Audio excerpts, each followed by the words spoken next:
Josh Allen, man, a generational talent, regular season superstar, but every year when the lights are the brightest, the playoffs, man, something happens. You think he's gonna finally get it done, and I thought for sure it was gonna be this year, but then it all falls apart. Tonight we're gonna be breaking down why Josh Allen can't seem to win when it matters the most, man. Why he chokes, why he is not a winner until he changes that narrative. You know what I'm saying? Hey man, before we get started with this video, I want to tell y'all, if you don't know, I'm a professional wrestler outside of YouTube, you know what I'm saying? And I just did one of my first interviews, so do me a favor, go check that out, show him some love, show me some love, you know what I'm saying? Like the video, comment on the video, be like, Nate sent me here or something like that. Everything you need, everything in that, you know, is gonna be in the description, all right? So the link to that video or the link to that podcast interview is gonna be down in the description, all right? So don't go nowhere after this video, go down that description, go check out the interview. If you want to get to know your boy a little bit about wrestling and all of that, let's get into it now. Love him or hate him, Josh Allen regular season numbers are elite. He's elite regular season, but when the playoffs come, it's a different story. Every year, and I mean every year, he get a chance to prove that he's special and walks away with a postseason heartbreak. And after another gut-wrenching playoff loss, the Bills fans are pretty much done making excuses for this man. Drafted in 2018 by the Buffalo Bills, Allen has grown into one of the NFL's most exciting quarterbacks. I'm gonna be honest.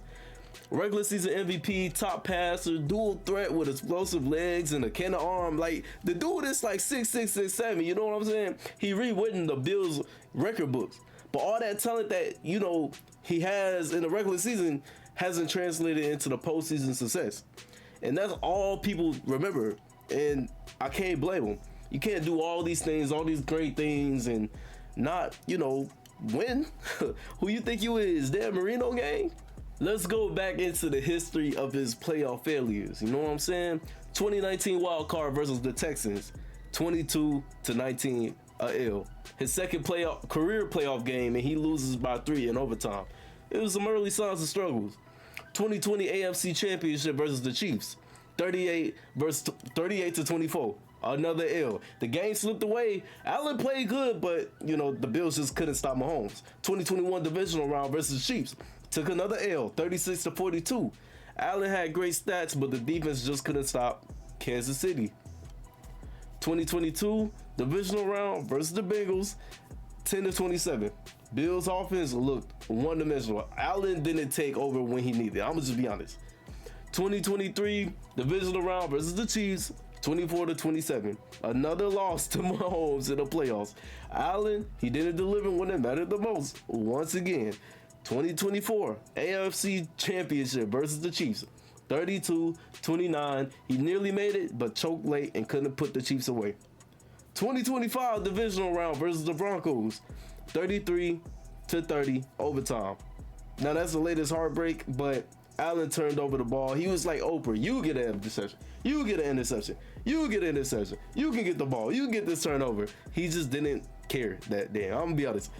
Now, to summarize all of that, you know, Allen has never reached the Super Bowl. Every year he's an MVP candidate, but every year we ask, can he finish the job? And like so far, he can't finish it.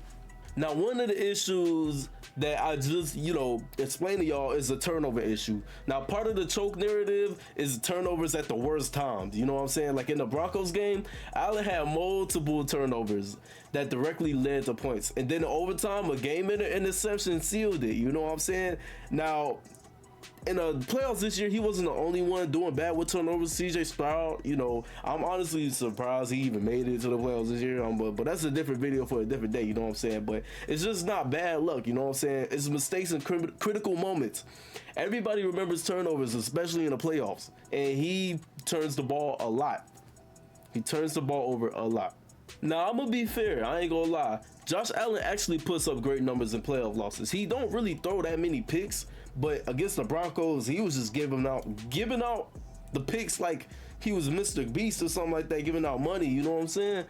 But he still throws touchdowns and he avoids interceptions usually in those playoff losses. In fact, over several playoff losses, he had elite touchdown to interception ratio. I'm not gonna lie, he was solid. But that's the problem though. Stats are great, but the wins matter more, you know what I'm saying? You can't be efficient, throw touchdowns, and still lose, you know what I'm saying? And that's what people see when they think of Josh Allen. Now, I ain't gonna lie, some will say that the defense or the coaching, you know what I'm saying, is bad, but yeah, the defense has blown leads and the coaches made questionable calls and mistakes. But in every critical game, the ball ended in Allen's hands. I'm gonna be honest. And the narrative for the fans is he didn't get it done when it mattered the most. So the question still remains, is Josh Allen our generation's Dan Marino? He has elite talent. He's a top tier QB in the regular season, but put him under pressure in the postseason, the wins stop and the mistakes start, and the Bills go to Cancun. Now, Josh Allen is incredible, man, but incredible means nothing without a Super Bowl. If you show up in the playoffs and make mistakes in crucial moments, the narrative becomes you can't get it done. That's why so many fans are now calling him, well, not now calling him out, but been calling him out for this for years, you know what I'm saying? And until he changes that narrative, especially with his talent, the choke label is not gonna go away. He could sit up in the locker room in the interviews and cry all he wants. People still gonna say he's a choker because he's a choker, you know what I'm saying? Now, what do you think, man? Is Josh Allen unfairly labeled as a playoff choker, or is it justified, man? Comment if you agree with me. Comment if you don't. Like, comment, subscribe. Go check out my interview I did for a podcast. Link in the description. Go check it out. Yeah. Let me know what other videos you want to see, man. I'm out. Let's get it.